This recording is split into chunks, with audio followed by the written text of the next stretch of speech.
cue when you... All right, we are live. Sorry. That is the cue. All right, Shari, how you doing today?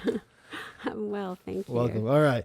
So I'm ChadO. This is our guest, Shari Cole, today. So I started in the movie industry, worked in distribution. I worked as an agent for a while, and then decided I wanted to produce and learn about producing.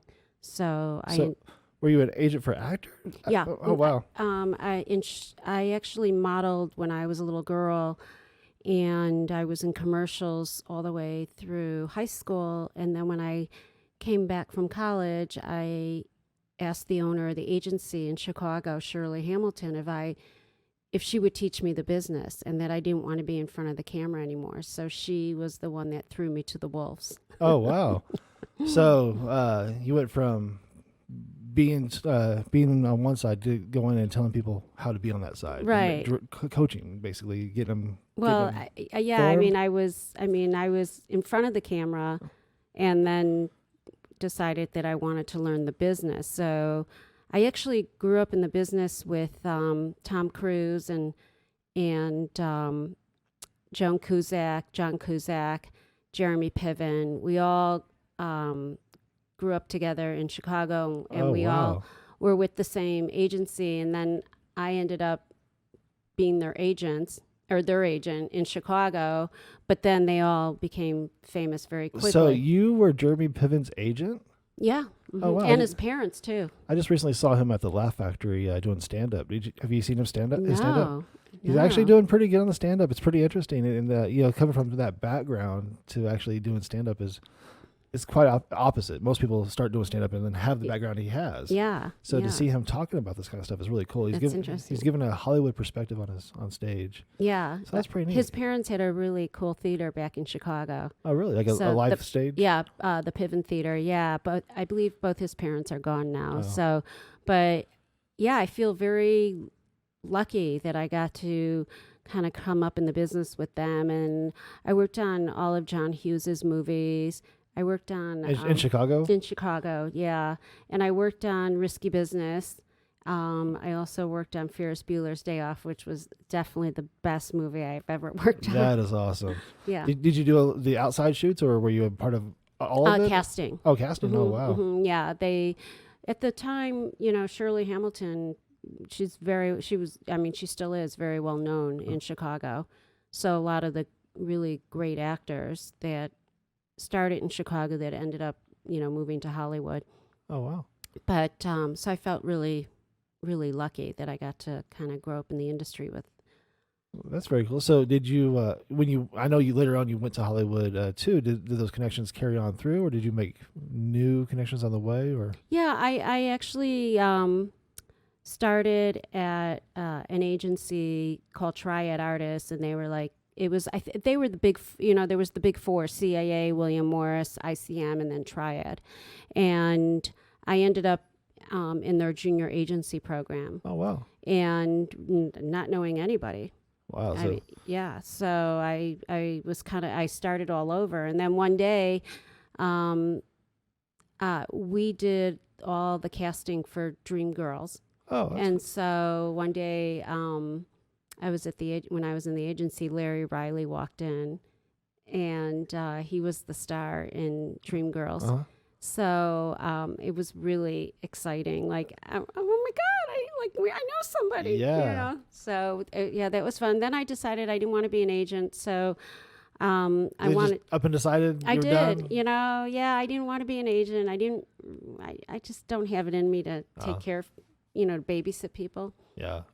And there's a lot of babysitting actors. There's a lot of babysitting going on. Yeah. And so I wanted to learn the business. Oh. And I knew if I wanted to learn the business, I had to understand distribution. So I worked in distribution for a while. And then I worked for some of the toughest guys in Hollywood. I mean, in the sense of, are we allowed to say asshole?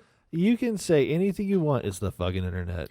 So you can so say. I can say asshole. You can say asshole. I worked for the biggest assholes in Hollywood. And that's saying something, because you're talking about the biggest in Hollywood. And then I get a call one day and from Lawrence Gordon's personal assistant saying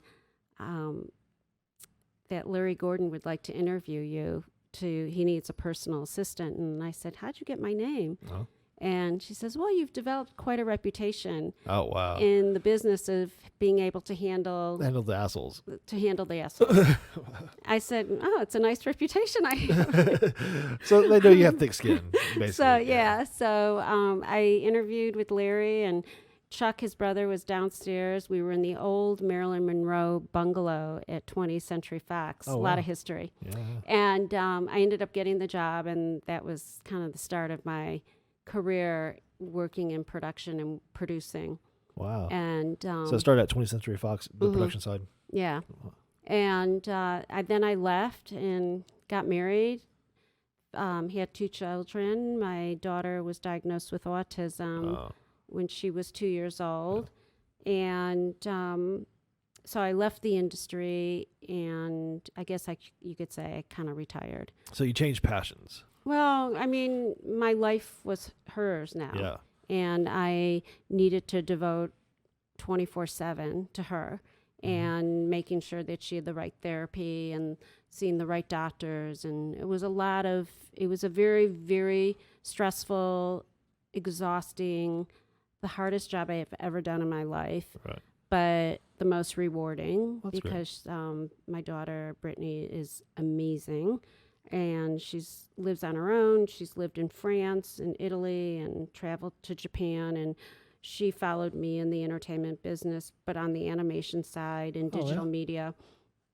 So she does right now she's doing all the set designs for Trask House, which handles all the famous musicians that go on tour. Like she just got done working with Blink-182 and Calvin Harris. And right, you showed me some of those stage pictures, and I mean they are really intricate. I mean, DJ, that's all. There's one person on the stage, and it's all about that presentation. Yeah, and that's what she's putting together for it. Yeah. Mm-hmm. Wow. So like Blink-182, they had like these drawings on the blocks. They're really cool, and they just kind of changed throughout the show.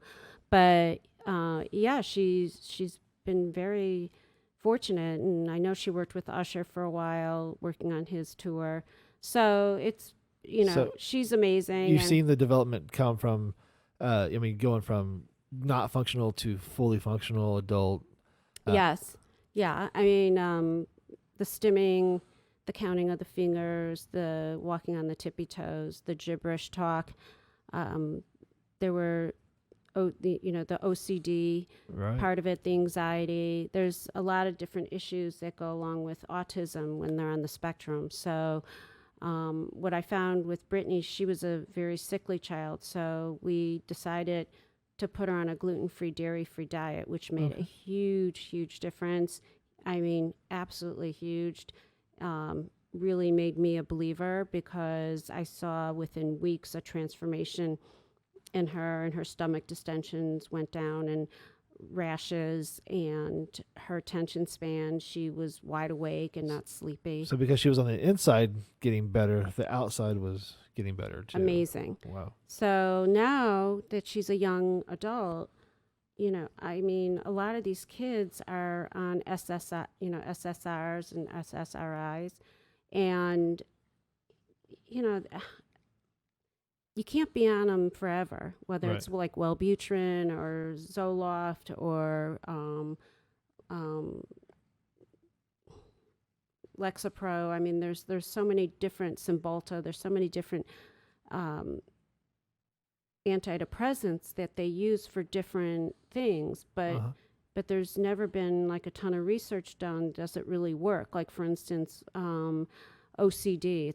OCD is a very, very difficult neurological disorder to treat. Most of the SSRs, they try them. It's a lot of like, let's see what happens. Trial and error. And I found that CBD works phenomenal, especially for anxiety. Oh wow! Which, if it's working for anxiety, then it would help with the OCD. Are you finding like a tincture under the tongue, or what tinctures are the best way to? Yeah, yeah. So I'm really pro CBD, And even, you know, I think it's important if the parents get educated on THC and CBD and Right. maybe using them together, and they could use such a small amount, a small Sure, amount, sure. and you Just could, see a difference. right, Yeah. exactly, You don't have to get a large amount of CBD in you for it to open up that endocannabinoid system. That's what it right, does. It opens your receptors for other, so you get back in line, back in order, because your body's producing cannabinoids, but your receptors aren't necessarily receiving them like they should be. mm-hmm. So CBD helps open up those receptors and helps getting things functioning again, right? So other cannabinoids can push into where those receptors are looking for. So CBD works with your receptors, sure, but it opens up more for like CBG, CBN, other cannabinoids to come in and help get you back in just I don't know the exact word, but like a symbiotic unison. You know, Mm-hmm. getting your body back in order Right, because we all produce cannabinoids. That's when we have an endocannabinoid system. Mothers produce CBD in breast milk. So immediately, developing babies are getting CBD from their mom. mm-hmm. Later, adults would get it as young adults through cow's milk because in the 20s or before the 20s or the 30s, whatever it was, prior to that, cows would eat hemp fields and they would actually eat hemp hay and they would eat the hemp because that's number Right. one producer of that crop that we were producing in America at that time. So the cows naturally had CBD in their milk. So as developing adults, farmers, etc., they all had CBD getting into them, so they have less ailments, less illnesses, etc. 30s come along, 40s, whatever it was when we stopped, stopped the hemp. We start seeing all these elements start coming up. We start seeing more things come up because our endocannabinoid receptors aren't receiving the cannabinoids that we're producing now because we don't have a little extra push of cannabidiol. So that's my own personal theory as far as the hemp fields and the cows and all that. But mothers do produce CBD in breast milk. That's a I did fact. not know that. Yeah. That's a very interesting fact. So I mean, I could totally understand it. And you're right. I mean, the cows today are eating grains, which and antibiotics and and right, they're everything else. shooting them up, you Yeah. know, with all kinds of things to get them fat. And well, actually, by eating corn and grains. And cows were not put on this earth to eat grain and corn. They're Mhm. supposed to be grass fed. I mean, they're supposed to Right. graze. That's what Yeah. cows were put on this earth for. Feed them hemp. Right, Yeah. exactly. But wasn't it President Nixon that was it? Was it that later in life? I think so. See, I thought it was earlier, but I'm not. That made I'm it a Class A. Oh yeah. Oh yeah. The war on drugs. Yeah, it was Hemp was no more. Right, But I but think- hemp. I mean, I yeah. was like, why hemp? I don't, Yeah. you know, I mean, or CBD. I mean, you're not talking about a hallucinogenic, and they classified it as a Class A. Yeah. It's ridiculous. And that stemmed a lot of research on it, and that stopped a lot of people, like people with autism, seizures, all these things from getting the knowledge and the help that we're just now starting to see again because the doors are opening up again now. Thank God. Yeah, the FDA is coming back around. I saw a meme the other day that said cannabis has been helping people 200 years before the FDA was invented, or something like that. Or That's the truth. It's so funny that they're just now coming along and saying, okay, we'll regulate it. But really, we've been regulating ourselves for so long and Yeah. putting our own bodies. Well, hopefully, people like my niece that I talked to you about, Jessica Steinberg, getting her PhD at Oxford Yeah. in the laws of the international laws of cannabis. I think getting people educated so that, I mean, she will take her PhD and hopefully set policies and change the way people think about cannabis and that it's not evil. That's just what it is. It's a new generation. She's what, 24? Yeah, and I mean that's a PhD in cannabis law.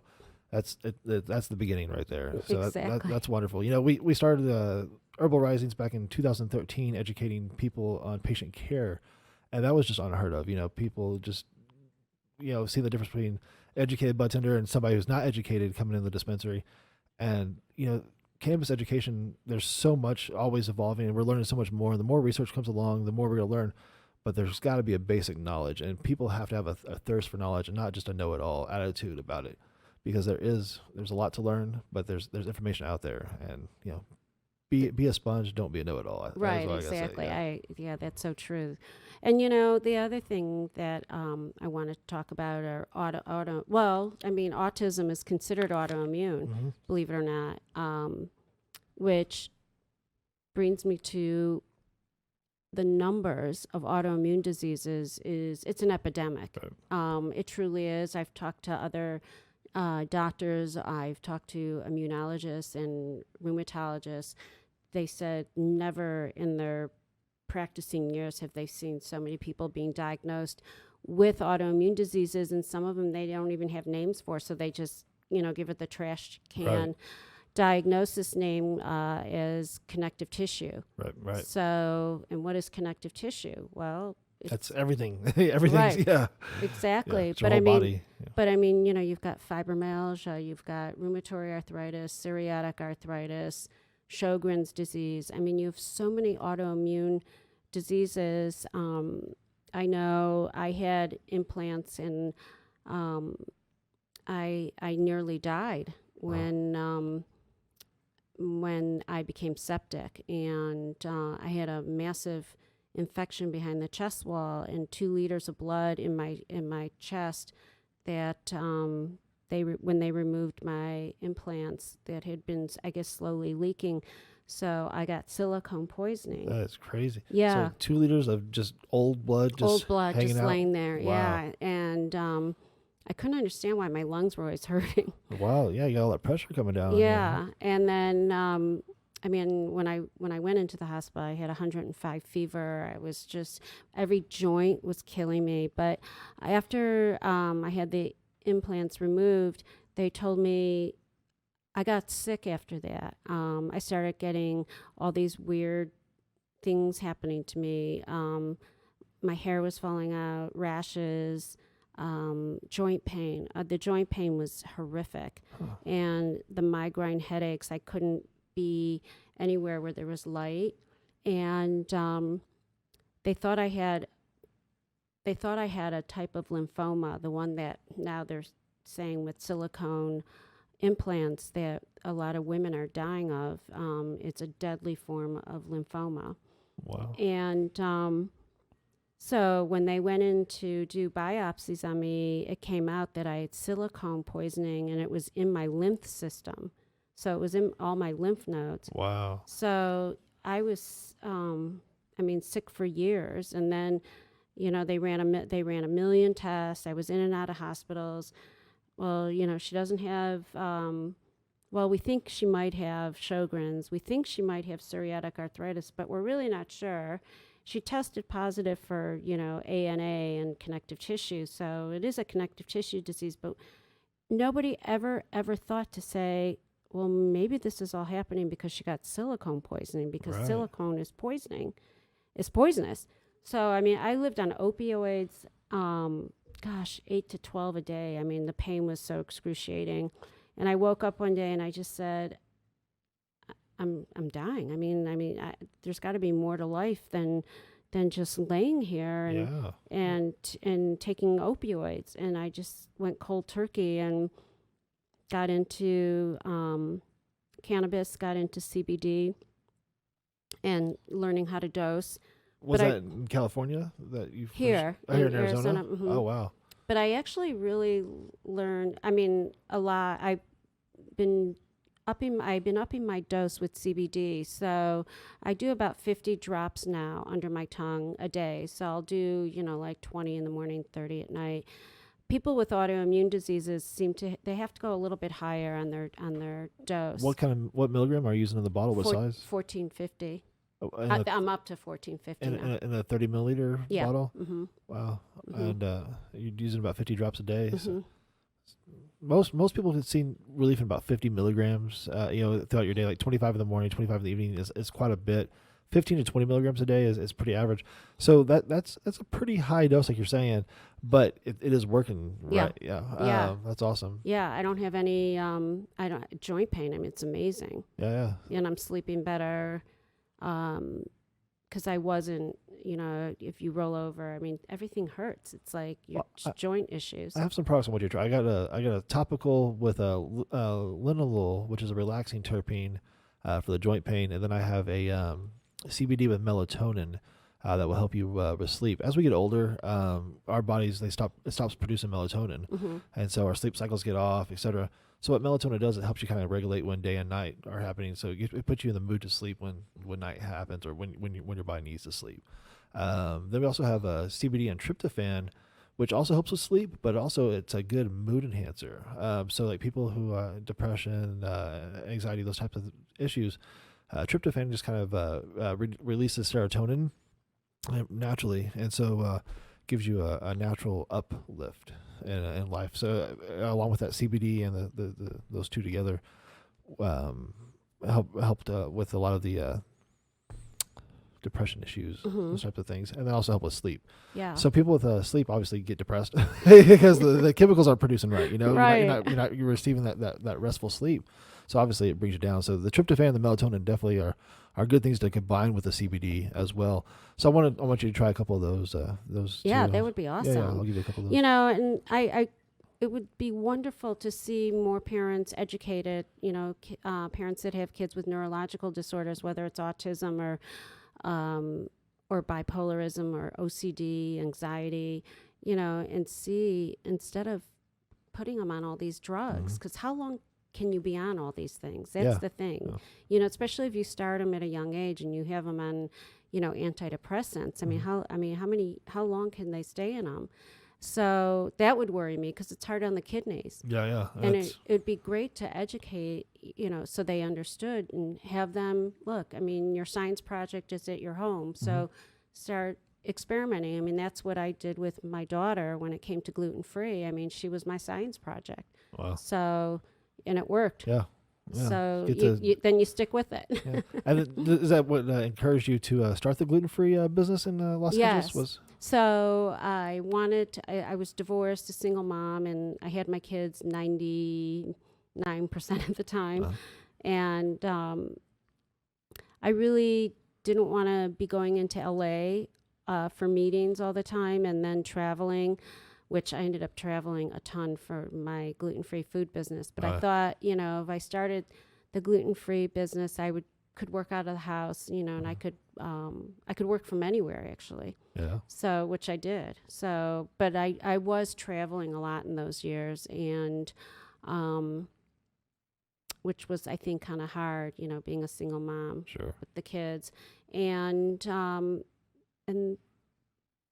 you know, I really always looked at Simply Shari's as a vehicle for me to act as an integrated activist and to really become boisterous about autism and anti-bullying. My daughter was bullied horribly throughout her schooling, so I became an advocate for other children. And when I had my company, we gave back to Autism Speaks and Pacer bullying prevention centers. That's nice. Yeah. Oh. Did you see a pretty good impact with the bullying center? I haven't seen. I haven't got involved with those types of charities too much. It's kind of a new thing that's coming up. Are they reaching the kids directly, or how's that working? Pacer is pretty well known now. They have I don't know if they have one out here, but in LA, they might have one out here. But in Los Angeles, they do. I know for sure. That's kind of one of their bigger areas. But they're national, and I think now the schools, they go in and they talk to the kids about bullying. Oh wow! And because there's a zero tolerance, but to be honest, I think bullying comes from your own environment. Yeah, home I would definitely agree with that. I mean, as a kid who was bullied often, you know, moving around through different schools, I definitely see, you know, it does come from home. It's usually the kids who are bullied at home from the parents, or neglected from the parents, looking for that extra little attention or whatever. So being aware, you know, giving those kids awareness too, that it doesn't have to always be like that. Right. Exactly. And you know, thank God my daughter spoke up and said something to me. But, you know, how this relates to cannabis, I mean, I just really feel that if the doctors were more educated, and so that they could educate the parents and try something different, that is more naturalistic and in the long run healthier for the child or the young adult. I would love to keep talking about it and having discussions about it so that more and more people are getting educated. Right. Yeah. I mean, that's basically what we're trying to do here is just put it out there, let people hear. And the more we talk about it, the more other people will talk about it, and just keep on putting that chain out there until it's become common language. Yeah. And, starting from within, it's very, very important. The supplements that you eat, the supplements that you take for CBD, cannabis, whatever supplement you're taking to better your life, they are supplements, and, they do supplement our life. So, the knowledge of what supplements to put into your life is very important. Not everybody has the same needs. And so finding somebody who understands the different needs of different people is very important. So somebody who's had that experience and then can pass that along, that information, is very vital. And that's why I love having you as a guest today, and, being able to put that information out there for people who are watching. So if you have any questions, April is manning the chat there. Holler them out at us. We'll try to get to them as well. April will respond too, but we have extra support, so we might not be able to see the chat directly, but April is helping us there with the chats as well. Yay. So Yay, we're not ignoring you. We're here. We are live. So share us, talk to us, but ask any questions you might have for Shari about gluten-free lifestyle, about changing autism lives, getting in there about even the silicone poisoning. This is something that's affecting hundreds of thousands of people just globally. There's so many people that got breast implants under one impression and end up sick years later. My mom recently went through this herself, not knowing that it was the implants making her sick, but they thought it was other things, and they keep on diagnosing other things, and nothing's getting better until it almost kills you. And the only way to know about that is talk about it, and hopefully somebody's out there hearing this right now going, hey, you know what? I don't feel right, and you know what? I do have implants, and maybe I do need to get checked out. And that's the main, obviously talking about it. Right. I mean, if you start getting fevers, rashes, chest pain, you have to see your plastic surgeon immediately. There's definitely something wrong. If you have joint pain, if you're losing hair, the exhaustion. So yeah, I really think about it, because I waited too long, and I mean, thank God I went to the hospital when I did, because I could have died. Yeah. And, that's the unfortunate thing is, I'm sure not everybody makes it on time. They think it's something else and keep on taking medicine for something else and don't ever get better. And, just be aware, know your body, and, know what you're putting into it. And unfortunately, that's a lot of things we don't know. And we find out later, whether it's medication or foods we eat, or, whatever, be very knowledgeable. Talk to the people who are making your stuff, Yeah, but I have to say the CBD works. So, yeah. I mean, I can attest. Yep. I mean, trust me, I sometimes could not get out of bed for days. Wow. Yeah, the pain was so excruciating, and the headaches. Not anymore. I mean, I'm fine. I'm back to normal. And that's strip CBD? Mm-hmm. Yeah. Wow, that's awesome. That's a great attribute to CBD. There's so many studies that they're trying to conduct right now, but it's the personal testimonies. It's the stuff that we can't say as vendors or as retailers, but the personal people who have had these experiences say, it does work for me, and this is how it works for me. That's the most amazing thing. Oh, yeah. Because you can't put that on the package. You can't say it does this because the FDA. My mom has neuropathy, and I got her hooked on it. She said she's been way better. Wow. Like, amazingly better. That's awesome. Yeah, it is really awesome. Yeah. We have neuropathy doctors referring patients to us all the time, and it's amazing that not only the aches and the pains, but even the Parkinson's tremors and stuff. We see people literally take a sample in our store and get steady, literally stop shaking. Wow. From taking a few drops from their tongue. There's so many things that CBD does your body does once it's got that endocannabinoid system in line. And just getting your body right. And if you don't think CBD works for you, It might be the brand, it might be the type, it might be, you know, the dosage, it might be the way you're using it. There's a lot of different options for different people, and not everybody absorbs it the same way.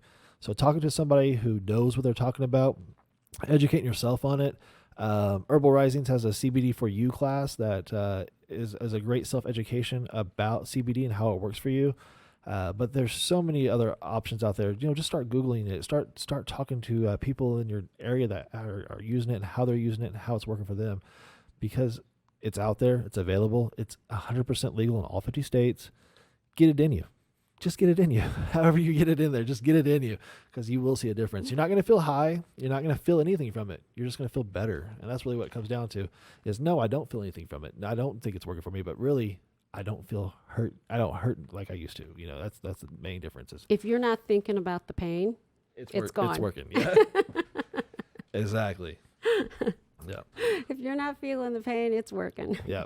That's what it all comes down to, is getting your life back, doing other things besides thinking about the pain and what you're not doing anymore. And think about how many millions of Americans, just in our country, I mean, because, you know, the opioid crisis, but I mean, my God, I mean, there's millions of people with aches and pain. And I think it's even like younger generations, because, you know, we just kill our bodies at such a young age. Yeah, definitely.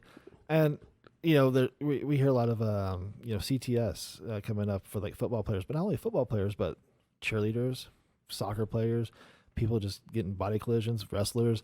You know, these young kids that, you know, are doing these sports activities and stuff are paying for it later. And it, you know, CBD is such a great anti-inflammation product. You know, you bring down the swelling of those joints, bring down the swelling of the brain injuries. You know, there's so many things that CBD can help with that you might not know you're suffering from, but when you feel different and you stop being so angry all the time, you know, CBD is definitely helping. Right. Yeah, because you do. I mean, when you're in pain all the time, yeah, I mean, I know I was bitchy. Yeah. You're not a nice person. I mean, you don't want to be around because you don't want to be around yourself. And that's, you know, and eventually that's where it goes. You know, people in major pain end up suicidal. You know, that's the only way out a lot of times. And trying to get the word out about CBD is very vital, because you know, there's not only one way out. You know, try other things, you know, talk to somebody, but use CBD. At least give it a shot before, you know. Yeah. And actually, you know, I know my older sister and my younger sister both have had breast cancer. My younger sister started dosing, and she still is, and she will for the rest of her life. She's cancer free. Wow. So, which the doctors were completely amazed how fast, not only how fast she healed, but how quickly there was no cancer. Right. I mean, it was amazing. She did have radiation, but she still did her protocol, because it was very, very, she did the Reiki radiation, which is very painful. And, but at the time she was dosing, because she would never, ever, because she's a juvenile diabetic, take opioids because it changes her blood sugars. Oh, wow. Yeah. So she was, and doing her dosing with her THC and CBD, it kept her blood sugars normal. Yeah. And that's one of the things that CBD says it does, is it actually regulates blood pressure, blood sugar. THC is such a good benefit. It kills cancer cells. It makes cancer cells kill it themselves. Right. And that's the great thing about THC and cancer is THC, it kills brain cells. It kills all cells. And that's what the great thing about it is. It kills cells, because what happens is healthy cells, they die and then they replenish themselves. Hey, Chad. Yep. Haley would like to know what's a good way to get introduced to a gluten-free lifestyle.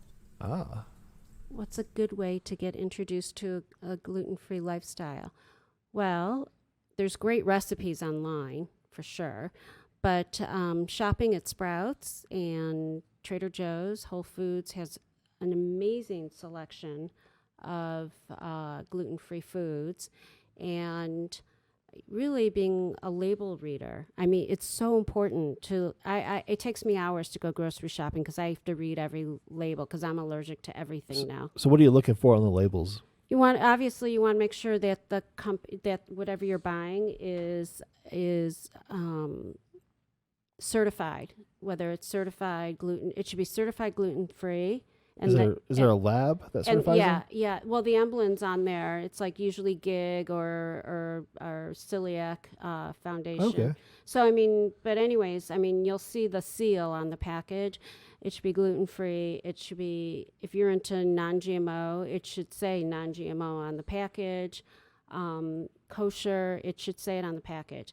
If it doesn't say it, then it's not gluten-free. Okay. And So- everybody's putting gluten-free on everything, like tomato sauce. Well, of course tomato sauce is gluten-free. Right. There's nothing in it except tomatoes and maybe some spices. But when you look at your breads and you look at they're in the freezer, there's so much. There's meatballs now, like really yummy, delicious gluten-free meatballs. Okay. But label reading is really important. That's the only way you're going to know what you're buying, if it truly is gluten-free and non-GMO. Now, last night, April made a meatloaf with oatmeal instead of breadcrumbs. Is that a way to do that? Is that gluten? If the oats were gluten-free, Okay. were they, April? I don't know. Probably not. we didn't check that deep. I thought we were doing something better, but I mean, we're probably not. oatmeal's better for you, but I mean, It's not, you yeah. could have gotten oats that I were gotcha. gluten-free. Okay. So we got to be a little bit more better on the label reading. So label reading number one. It's so important. Yeah. Okay. And it's not hard at all. People think that it could be really difficult, but it's not. I mean, I eat everything everybody else does. I just don't eat bread, and which is kind of a good thing, to stay away from carbs. Yeah. But I do love gluten-free pastas. Like Trader Joe's makes a great gluten-free pasta. Their penne, their quinoa, brown rice pasta is really good. So there's so many different recipes. I mean, chicken is obviously gluten-free, and Right. steak. And so you throw it on the grill. You can make your own barbecue sauce, that's gluten-free, because Okay. there is gluten in barbecue sauces, mustard, ketchup, Oh, wow. condiments. Yeah, there's gluten-free in like almost everything we eat. The companies added it. They added as a binder and to Oh. make it fluffier. So like flour just in general, or is it just gluten itself? Well, the gluten itself acts as a. Oh, okay. as- So it's a separate chemical. yeah. Oh, I didn't know it was a separate chemical. I thought it was a chemical found in flour. Well, it is, Okay. but then they've been adding it So into they extract it. And right, and they've been adding it Wow. into mustards and ketchups. Right, exactly. Oh, I had no clue that gluten was like an isolated thing. Even in there's wheat and soy sauce. So Right. yeah, Wow. yeah. So soy sauce has wheat. Mm-hmm. Well, that's misleading. I know. Yeah. Like why, right? Yeah. That- So, if you can't have soy, like I can't have soy, so you can have the amino acids, which taste like soy. Huh. Bragg's makes it, and there's a few companies now that make it. So it's a- Actually, Trader Joe's makes it. It says amino acid, but it tastes like soy sauce. Oh, interesting. Mm-hmm. So there's alternatives. Mm-hmm. So you don't Always alternatives, yes. have- well, wonderful. Okay. Is that the only question we got so far? All right. Well, I hope that answered Haley's question out there.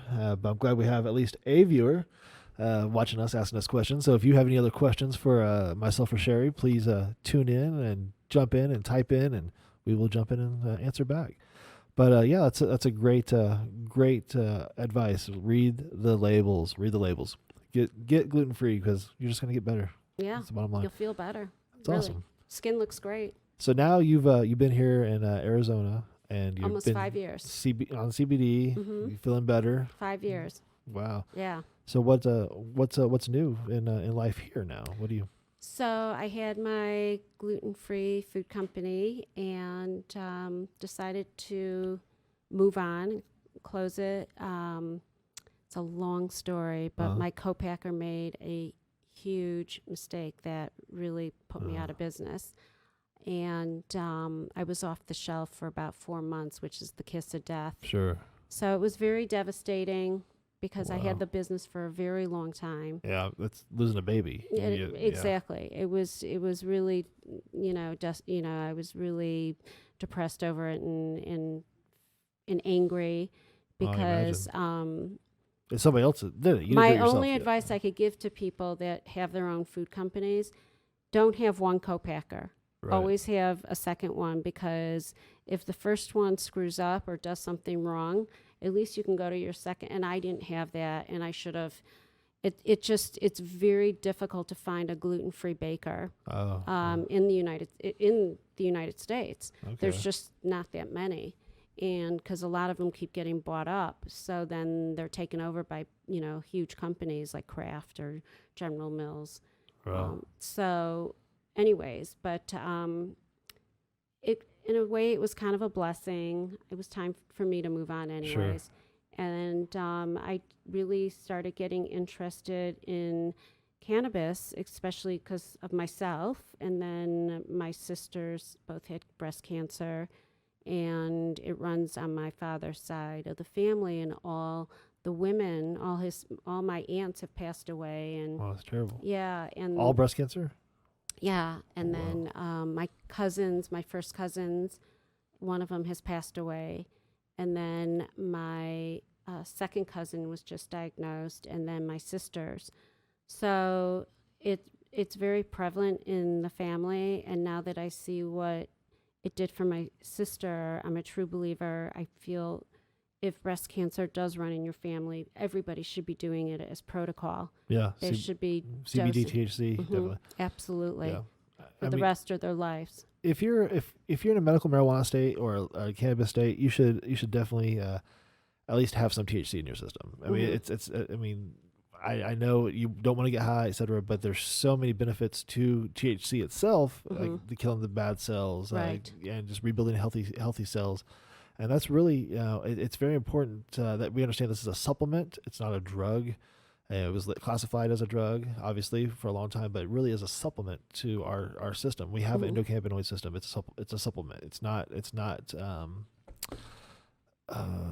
taking away. It's adding to. Right. Let me put that to there. So I know marijuana, cannabis, THC, CBD. These sound like drug terms, but we're talking about health supplements here, and we're talking about getting people off of drugs, off of pharmaceuticals, off of synthetic drugs that were man-made to make us feel better.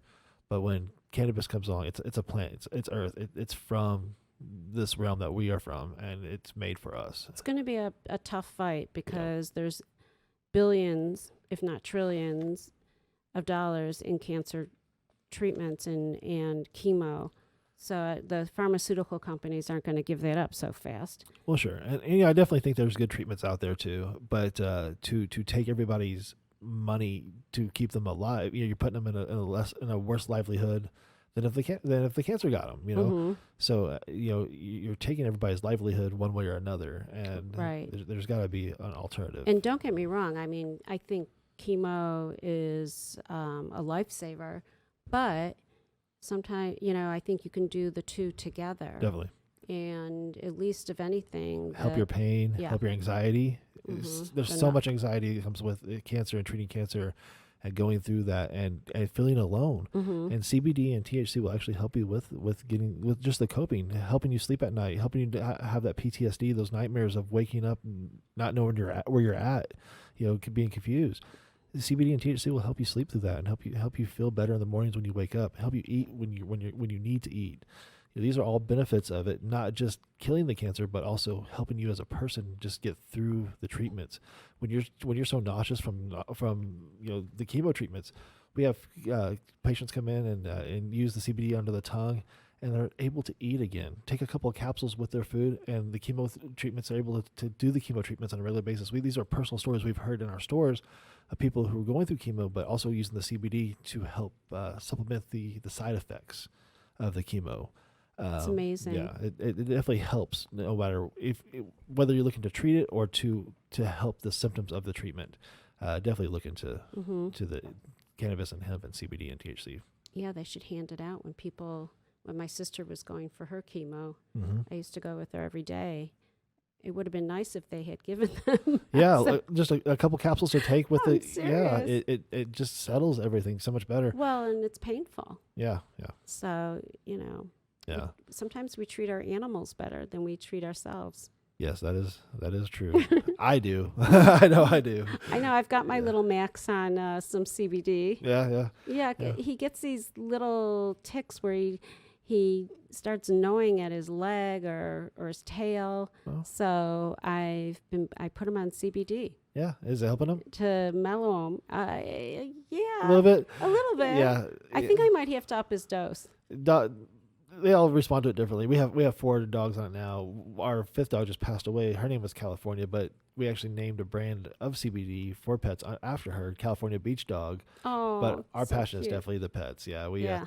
we love we love them, and they all they give so much to us, and whatever you can give back to them, whether it's a tincture or a couple of treats with CBD in them, give it to them, because just make their life a little bit more comfortable, because they age so much faster than we do. They get hip dysplasia, they get older. They there's so many elements that you might not see happening to them quickly. CBD can definitely help with that too. Yeah, I've been very lucky. Max is 13. Oh wow! Yeah. But Bijans live a lot. They can live to 18. Yeah, And he's in great health. that's awesome. So I'm telling you, the CBD, man. Yeah, yeah, definitely.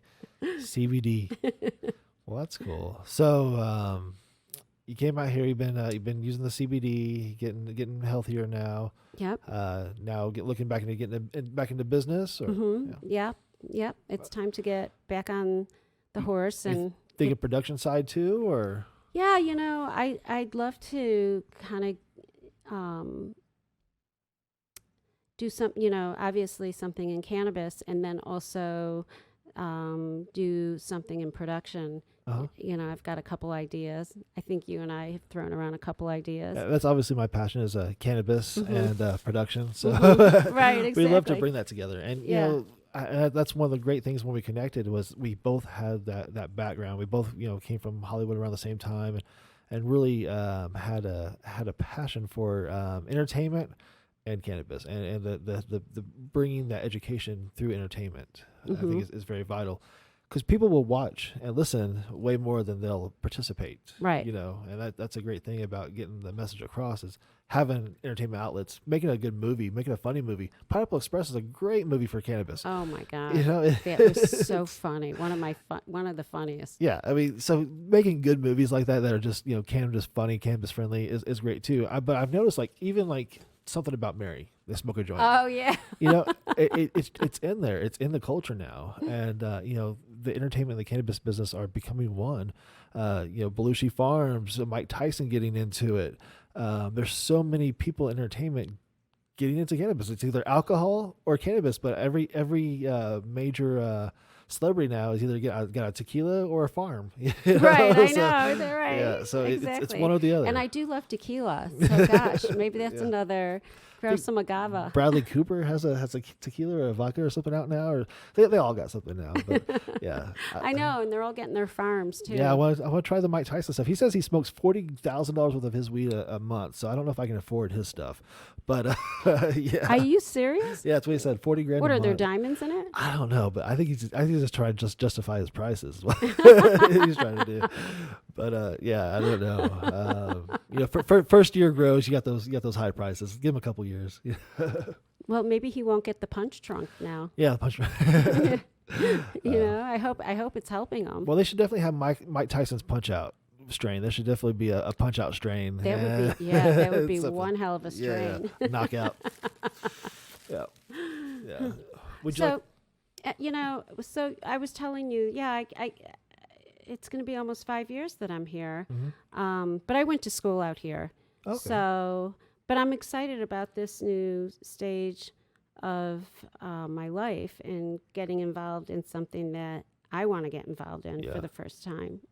So I'm very excited. Plus, it's an exciting industry. How could you not be excited about it? How do you feel about the people in Arizona versus the people in California? The business types. Do you feel like Arizona is a good place for a business? Arizona is a great place for a business. Absolutely. Well, first of all, taxes are way better. Yeah. That's why I moved out here. California was just really difficult to be a small business owner. Sure. Yeah. It's not friendly. Mm-hmm. It's not a business friendly state, which is really too bad. And it's probably why a lot of the movie making went done elsewhere. Yeah. Yeah, because California makes it difficult, which is it just blows me away that why would you push your movie industry people out of there to make films in Canada and everywhere else except Hollywood, Yeah. except Los Angeles. Mm. But it's gotten worse over the years. So I left and came here. Mhm. But also the cannabis laws are, even though we're not recreational legal, Uh-huh. which I'm sure we will be, Sure. don't you think? I have different opinions about it now. I'm starting to get some. So I had Michael Weiser on here. He said where you're at and talked about the 2020 initiative that the big group put together. They're raising all the funds for. They're getting all the volunteer, the paid signature gatherers and everything out for him. It's a big initiative push. And then as soon as he got off the air, I had 2 other groups contact me about their legalization initiatives. And then, while Michael and I were on the air, there was a vote no podcast going live about the initiative. And in 2016, this all happened, and it stopped the MPP, the the marijuana policy project to go through. And they were almost they had like it lost by 52% of the vote, something like that. It was a very close thing, but it's because these other groups come in and they start pushing this vote down and stuff. And everybody starts losing the focus of who's this helping? Right. Is it everything I want? No, but who is it helping? And I think that's what happens is everybody starts getting on their personal agendas, and they don't go through. The legalization doesn't happen here. I think it's gonna pass. I Mhm. really do. I think from 2016 to now, too many people were upset that it didn't pass. Yeah. And I say to those people, then go out and vote. Yes. You got to vote Yeah. in order to get it passed. So everybody's got to get out there and vote and push this over. Yeah. It just will make it so much easier for people that really need cannabis in their life and not make it so difficult. Sure. And here in Arizona, there's very few qualifying conditions for a medical marijuana card. And the ones that they did have on there, they're taking them off and making it less and less, where you're pretty much going to just qualify on pain, unless you really have some medical records proven otherwise. Mm-hmm. But everybody pretty much gets through with a chiropractor touch and say, yep, you hurt here, good, here's your medical marijuana card. But if you really don't have pain in your life, but you have anxiety or other issues that medical marijuana will help with, especially PTSD, you're not going to get it. You're not going to get your medical marijuana card in Arizona for that. One thing, they had PTSD added on there like in 2016 or 2018, and then within 6 months they took it off, just because of the VA uprising, saying that they're going to take veterans off their meds, all this stuff. That Arizona was forced to take PTSD off of the qualifying conditions. So we need to make more awareness about qualifying conditions if it doesn't pass legalization. Mm-hmm. But if it does pass legalization, give those people who can't qualify or just need it just to laugh at a good movie or hang out with their friends, Right. It's all a medical benefit, but making it legal will definitely give those people opportunity to get to it. Whereas yes, they but can't they just, need to tell their friends, and you have to vote. you have to vote. Yes. You can't complain if you don't vote. Yeah, that's true. Yeah. So go out there and vote yes. Vote yes. Yes. And now, so legalization is going to happen, in your opinion. Where do you see the Arizona cannabis industry going from there? Well, I kind of look at it like the Wild West right now. Yeah. The train is moving. Mhm. You better get on, because Yeah. if you don't get on, you're gonna get passed by. This is a very exciting time. Mm-hmm. It really is. And I have to say, I got to give a lot of people credit that our policymakers and people like you, Chad, that, are giving cannabis a voice, Well, thank which you. is really important. Yeah. I'm not sure people realize how important it is. I mean, forget the part, yes, look, you want to get high and feel good, Mhm. great, teach his own. Yeah. But the medical The miracles benefits. Yeah. of cannabis are staggering. Mhm. And it's been used as a medicine for what? Centuries, thousands of years. Yeah, right, yeah. thousands of years, right? Yeah. And was always legal, and it was in medicines back in the 16, 17, 1800s. Oh yeah, that was the medicine. Mhm. Yeah. I definitely think that's my past life. That's probably what I did. But yeah, I mean, it is one of the oldest medicines, and the more we invent new medicines, the more we see that the cannabis not being a supplement is affecting our daily lives, because it was a supplement for so long. And even like the not just American cultures or European cultures, but like even like the Spanish cultures, we're making tinctures for many generations with oils and cannabis. They would set in alcohol, cannabis set in alcohol, make it a green tincture and throw it under their tongue for daily use, not to get high, but just as a supplement, and because our bodies need those cannabinoids, Right. and there's a lot of cannabinoids in cannabis, and that's a great Yes. thing. Yeah, it's really going to be amazing. I'm sure the vitamin business is a billion dollar business, and I'm sure they're gonna kind of fight it too. But they don't go through the same scrutinies as prescribed medicines. No, it's the thing, with FDA trying to step into CBD, it's, are you looking at it as a supplement, or are you looking at it as a medicine, and those are two very different things. Supplements don't have very much regulation. They can say whatever they want. They make any claims they want, and Right. it's a supplement. Medicines, they can't do that. It's a very strict, so there definitely needs to be a balance, but needs to be available for people to get it. Obviously, me as somebody who works with patrons on a daily basis, or customers coming in looking for a certain CBD, I'm going to have different customers in mind when I'm looking for products, when I'm coming up with different formulas for our labs to try out, because I have customers in mind. When you put it on a wide scale, federally regulated thing, you take the customer out of it, you take everything out of it, you're making one thing for everybody again. One pill fixes all. Right. And we see with CBD, there's so many different ways of getting into you, so many different needs. That one pill probably won't fix it all. You brought up a good subject. Do you think less people are smoking and more people? Do you think the edibles have gone up percentage-wise? Yes. Yeah. I mean, from just smoking cannabis to ingesting it. Ingesting it. Yeah. Yeah, definitely. I find it better as a patient just because I can be in public. I can socialize and be medicated because I ate an edible, an hour ago, and I can function. Whereas if I was to smoke it an hour later, I might not be feeling like I might be needing that medication to get back to normal, and I might not be in the place where I can medicate that. And especially in Arizona, you can't be in public, you can't be in your car or anything like that. You have to be at home to medicate smoking it. But if I ingest it, who's to say? So. Can't believe you can't be in your own car. Isn't your car your home? Well, yeah. Now I saw there's a cannabis breathalyzer coming out. No, yeah. Really? Yeah, I can tell you're from California because isn't your car your home? Yeah. Yes, it was for very long. Too long. But yes. But yeah, no, ingesting it definitely is a great way. But yeah, there should be more freedoms, like we talked about. Giving travelers or people, workers a safe place to smoke or ingest that cannabis to get medicated, because smokers get smoke breaks, but if you go smoke a joint, you're not going to get looked at the same as that smoker. Right. Hey man, can I go smoke a joint? Yeah. Sure.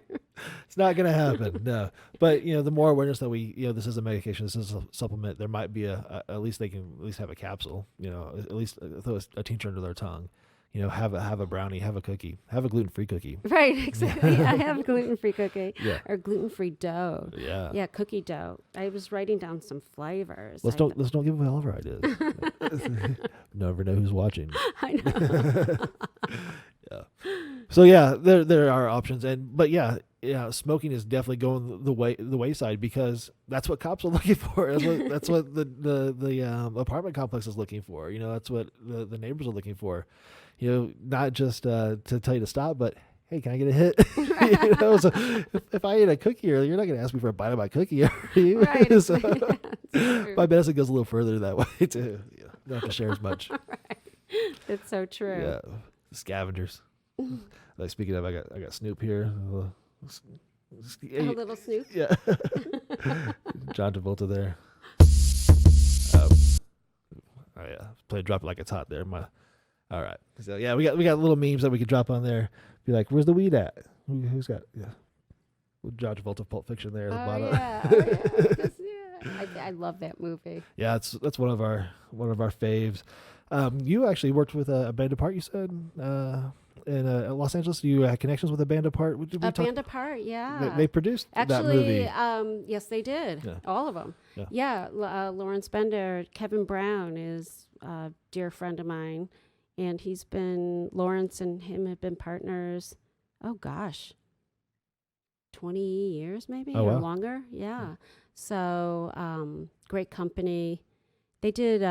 If you haven't seen it, 7 Seconds. I don't think I have seen it. It's on. It's either Netflix or I think it's on Netflix, but it was on Showtime. Oh my God, it's so good. 7 Seconds.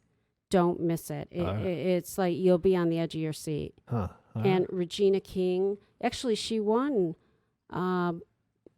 last year, I think, Best Emmy, and she's amazing, amazing actress. But oh yeah, don't miss it. It is. Is it a series or is it? It was a limited series on Showtime, but it's so well written. It's one of the best written limited series that I've ever seen. Wow, that's very cool. Well, now, speaking of limited series and Showtime and whatnot, this has nothing to do with that. The Righteous Gemstones on HBO. Have you seen any of these Danny McBride's short series that he's been doing? Mm-mm. He did Eastbound and Down. Did 3 seasons of that. They were like 10 episodes apiece or 8 episodes. They were short. Mm-hmm. And they did this thing called Vice Principals, which was only 2 seasons, and they were like 6 or 8 episodes. Oh yeah. Oh, Danny McBride. Yeah. Now he's got this new one called The Righteous Gemstones. The Gems is so funny. Yeah, it's really good. It got me on the edge of my seat now because I want to know what's going to happen next. It's pretty fucked up. Yeah. But it's got some good.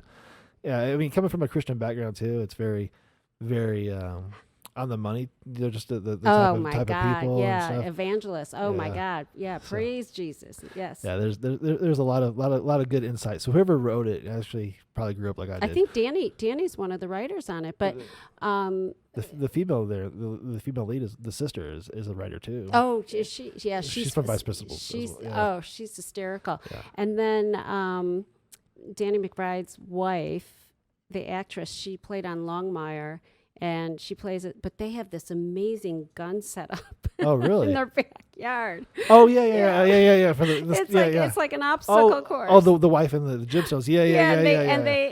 And they time each other, how fast they can go through the obstacle with shotguns and Uzis and 9mm, and it's actually funny. Yep. And now the guy who's blackmailing him just got to the property. Yeah. So I'm really curious to see how that's going to happen. Yes. So, yeah, but their son is bad. He's a bad boy. So that's an interesting show. I definitely like it. Yeah. Every Sunday we eat dinner together and watch The Righteous Gemstones. So yeah, it's cool. That's a good one. Yeah.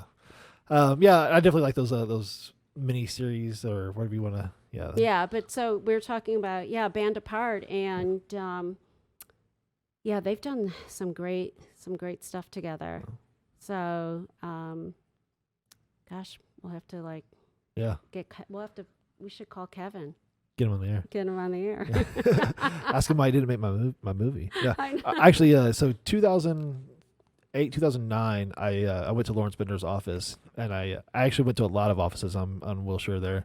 And what I did was I had several copies of my scripts, and I went to every office who didn't have a locked door and see who would talk to me. And one of his readers took my script and read it, told me it was too close to Quentin's stuff, so that it wasn't for them. But I got in his office, and I can't remember who the reader was at the time, but I do remember the office well and where it was at. But they weren't mean to me by any chance. So, well, that was nice. Yeah, that's nice, because usually I was cold calling. I was just going door to door. That's pretty amazing, because usually they won't take unsolicited stuff. Yeah. So for them to take my script was pretty big for me. Not very many people did, because I did get that unsolicited thing a couple times, but really it's so easy to say that to an email. Mm-hmm. When you got somebody there in person with actual hard copy, Mm-hmm. it's so hard to tell them to fuck off. I know. And so that's what I did. I just went to him and said, hey, at least take it. Don't have to read it, throw it in the trash, whatever, but at least let me know I gave it to you. Right. And if you want to read it, that's awesome. If you want to call me back about it later, that's awesome. I'm not going to call you. I'm not going to bug you, but let's make a movie and let Yeah. people, so. I love it. Yeah. That's the way you got to be. Well, it didn't work. We got close, but no. Yeah. You got to do something else. No bananas, right? No. There's something else you got to do there. I'm missing a key component, but yeah. Yeah, I actually I had a script when I was right out of college, and I optioned a project, and my father said, let me go with you to the meeting. It was in LA. And I'm like, what do you know about the movie business? Oh. He goes, well, I don't, but I know business. So it was a Japanese company. I don't remember who it was. For all I know, it could have been Sony.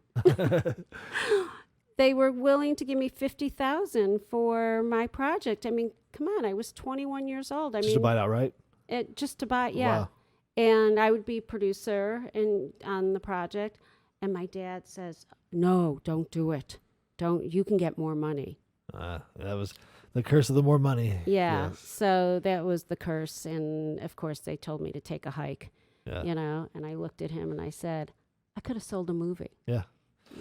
Yeah, I definitely have those moments. One of my big, well, I don't know if it's quite the same story, but so I had Mitch and Stu's Quest out there. Jason Mewes is starring in it, producing it, and we're raising the money for it. And then I have this other script, The Story of a Gun. That's the one I pitched to Lawrence Bender. It's more of an action movie, not quite the comedy that we were trying to make, but this guy who hears about Mitch and Stu's Quest asked me about what else do I have, and so I tell him about The Story of a Gun, and we have a meeting. And the guy who it is it's Joel David Moore. He's an Avatar and some other stuff now, but he was in Dodgeball at the time, and not a whole lot of stuff. But he offers me my first option outside of the movie I'm trying to make, and he tells me we're gonna be rich. This movie's gonna be great. We're gonna do all this stuff, and he's gonna send me over the contract. So I go home, I wait for the contract, and he emails me, and it's a $500 option for 2 years.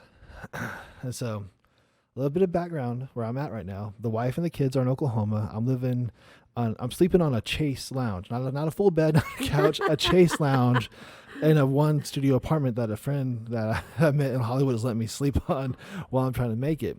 So I am just kind of like at the end of my rope. I'm thinking I'm going to make this movie. He's told me all the stuff, and he sends me this $500 option. He calls me, he goes, did you get it? I go, yeah, but I think you missed something. Something's wrong. You offered, it was $500 for 2 years. He goes, well, who do you think you are? I go, well, who do you think you are? And we get this whole like, well, fuck you. And we just get this argument.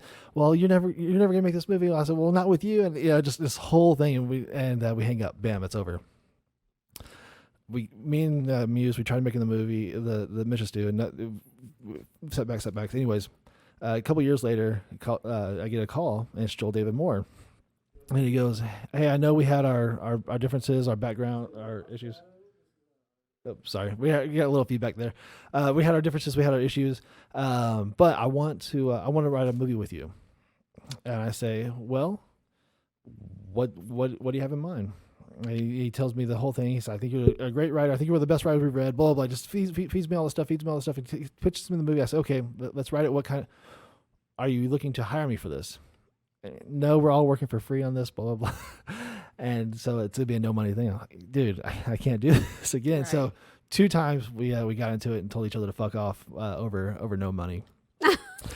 So I would do it nowadays for free, but it's a little different situation. Yeah.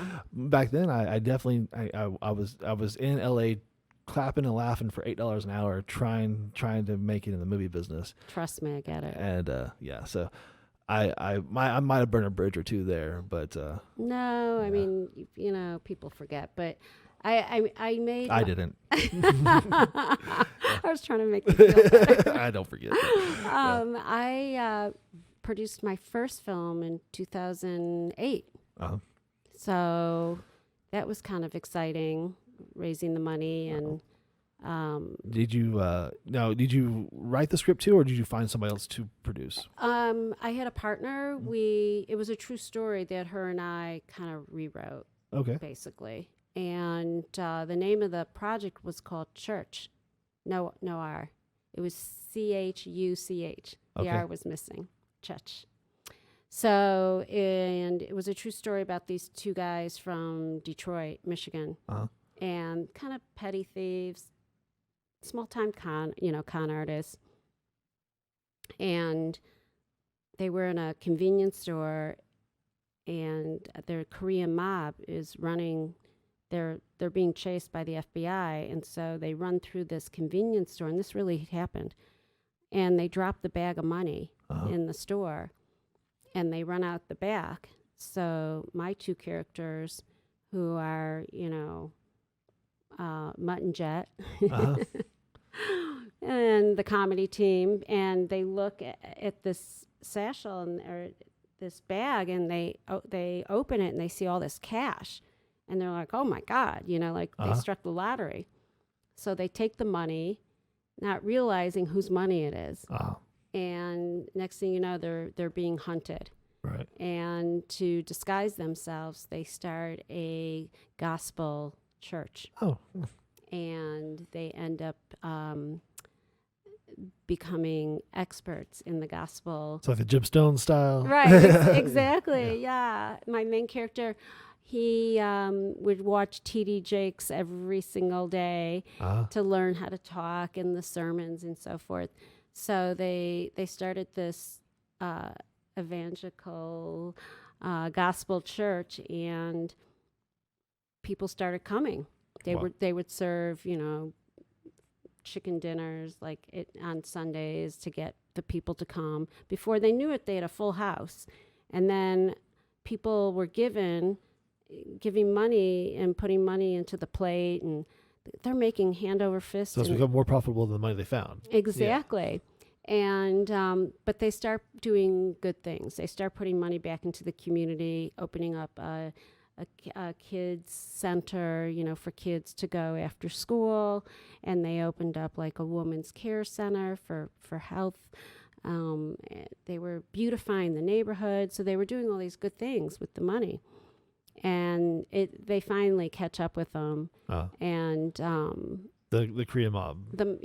And trying to get the money back, but then by this time they had engaged with the FBI, so they planned a sting so they could get the Korean mob And keep the cash. It's a story of redemption. All right. We won't talk about the bad stuff anymore. Yeah. Well, that's cool. And that got made. You made that. Yeah, And, that got made, and Warner Brothers ended up buying my project, or it was already in the can. With the director had, I think, like 3 other projects, so they bought all 3. Wow. Yeah. And that's what was the final title of that? It got changed to The Hustle. The Hustle. Mhm. And that's available now on Netflix or anything, or can we see it? Probably. I've never even checked. Oh, wow. But it was on DVD. But who has DVDs anymore? Well, check out The Hustle for Shari Cole's work. It's got to be streaming. It's out there. It's somewhere. Right. Somebody's going to be making money off of it. It's The Hustle. And not me. I'm not Yeah. making any money anymore. That hustle is over. Right, the hustle is over. We got to start a new hustle. Yep, new hustles. Well, cool, Shari. Well, I think we did pretty good. We got a pretty good time lapse on here. So if you have anything else to say, I think we can end It's been it fun. there. I think that's a good spot to end it on The Hustle. Yeah, we'll end it on the hustle. The next hustle. Yeah, awesome, Shari. Well, thank you so much for coming out. This table's long. Why? I didn't realize how wide it was until we did that.